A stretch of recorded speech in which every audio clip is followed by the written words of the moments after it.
পঞ্চায়ত আৰু গ্ৰাম উন্নয়ন ঠিকাভিত্তিক কৰ্মচাৰীৰ উদ্যোগত 12 আৰু 13 তাৰিখে আমি অসমৰ গোটেই অসম জুৰি আমি কাৰ্যসূচী কৰ্মবিৰতি ও ধৰ্মঘট আমি কাৰ্যসূচী গ্ৰহণ কৰিছোঁ।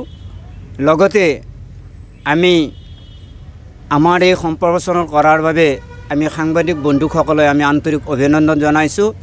আজি আমি হাজো উন্নয়ন খণ্ডৰ অন্তৰ্গত সমূহ গাঁও পঞ্চায়তৰ ঠিকাভিত্তিক কৰ্মচাৰীসকলে অসম জুৰি যেনেকৈ অসমত ধৰি যেনেকৈ আজি অবিৰতভাৱে 2 দিনীয়া কাৰ্যসূচী গ্ৰহণ কৰিছে, আমি হাজো উন্নয়ন খণ্ডৰ ঠিকাভিত্তিক কৰ্মচাৰীসকলেও আমি এই ধৰণে আমি কাৰ্যসূচী গ্ৰহণ কৰিছোঁ।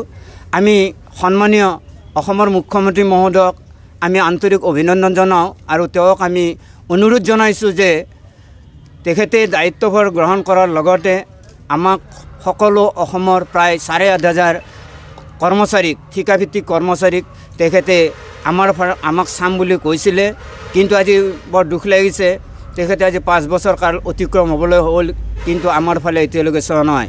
আমি আশা ৰাখিছোঁ মুখ্যমন্ত্ৰী মহোদয়, অসমৰ সন্মানীয় মুখ্যমন্ত্ৰী মহোদয় ডক্টৰ হিমন্ত বিশ্ব শৰ্মাদেৱে আমাৰ এই 4 দফীয়া দাবীসমূহ সুচাৰুৰূপে পালন কৰিব বুলি আশা ৰাখি মই আপোনালোকৰ ওচৰত মই দাবীসমূহ জনাইছোঁ। অসম পঞ্চায়ত আৰু গ্ৰামীণ বিভাগৰ সকলো ঠিকাভিত্তিক কৰ্মচাৰী বেতন ন্যূনতম আমি যিখিনি পাই আছোঁ তাৰ উপৰি 30,000 টকালৈ এককালীন বৃদ্ধি কৰি সমকামৰ সমমৰ্যাদা প্ৰদান আৰু নিয়মীয়া কৰ্মচাৰীৰ দৰে সকলো চৰকাৰী সা সুবিধা প্ৰদান কৰাৰ বাবে আমি মুখ্যমন্ত্ৰী মহোদয়লৈ আহ্বান জনাইছোঁ। দ্বিতীয়তে অসম পঞ্চায়ত আৰু গ্ৰাম উন্নয়ন বিভাগৰ সকলো ঠিকাভিত্তিক কৰ্মচাৰী বেতন বছৰি ন্যূনতম 10% বৃদ্ধি কৰি সময়মতে প্ৰদান কৰিবলৈ স্থায়ী ব্যৱস্থা গ্ৰহণ কৰাৰ বাবে আমি মুখ্যমন্ত্ৰী মহোদয়ক অৱগত কৰাইছোঁ। তৃতীয়তে অসম পঞ্চায়ত আৰু গ্ৰাম উন্নয়ন বিভাগৰ সকলো ঠিকাভিত্তিক কৰ্মচাৰীয়ে দীৰ্ঘদিনীয়া আগবঢ়োৱা সেৱাৰ স্বীকৃতি হিচাপে 60 বছৰ বয়সলৈ চাকৰি সুৰক্ষা সুনিশ্চিতকৰণ কৰাৰ বাবে আমি মুখ্যমন্ত্ৰী মহোদয়ক আবেদন কৰিছোঁ।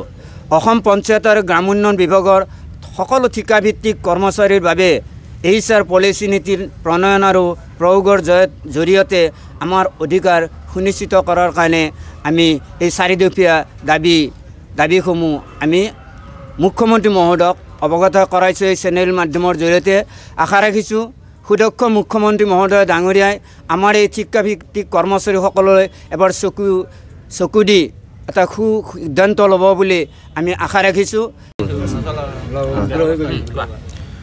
হয়, আজি দীৰ্ঘদিন ধৰি আমি বহু কষ্টত কাম কৰি আছোঁ, দিনে ৰাতিয়ে কাম কৰি থকাৰ দৰে হৈ আছে।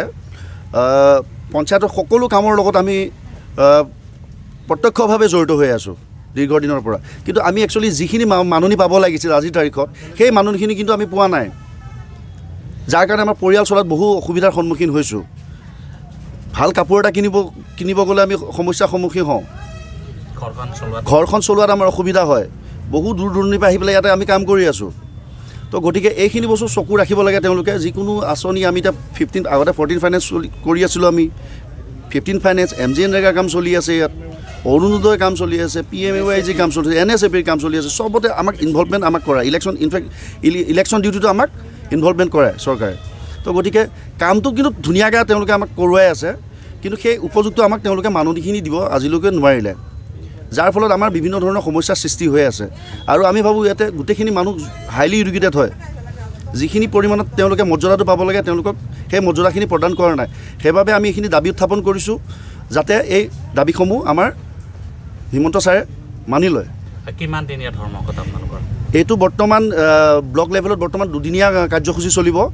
পৰৱৰ্তী পৰ্যায়ত আমি জিলা পৰিষদত বা কমিশ্যনাৰ অফিচত আমি ধৰ্মঘট কৰিম কমিটিৰ মানে নিৰ্দেশ মৰ্মে। এটা কথাই জনাব বিচাৰিছোঁ যাতে আমাৰ সমমৰ্যাদাৰ দৰমহাটো বৃদ্ধি পায়।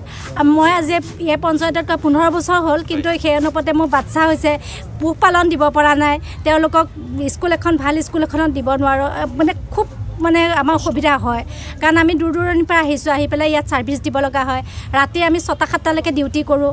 আমি নিজৰ ডিউটিখিনি সম্পূৰ্ণ কৰিব লাগে, কিন্তু সেই মৰ্যাদা অনুপাতে আমি চাকৰি 60 বছৰ আমাৰ হোৱা নাই সেইটো আমাৰ বিশেষ দাবী যে 60 বছৰটো হ'ব লাগে আপোনালোকে ESI পায় না নাপায় ESI নাপাওঁ PFটো পাই আছোঁ আমি হয়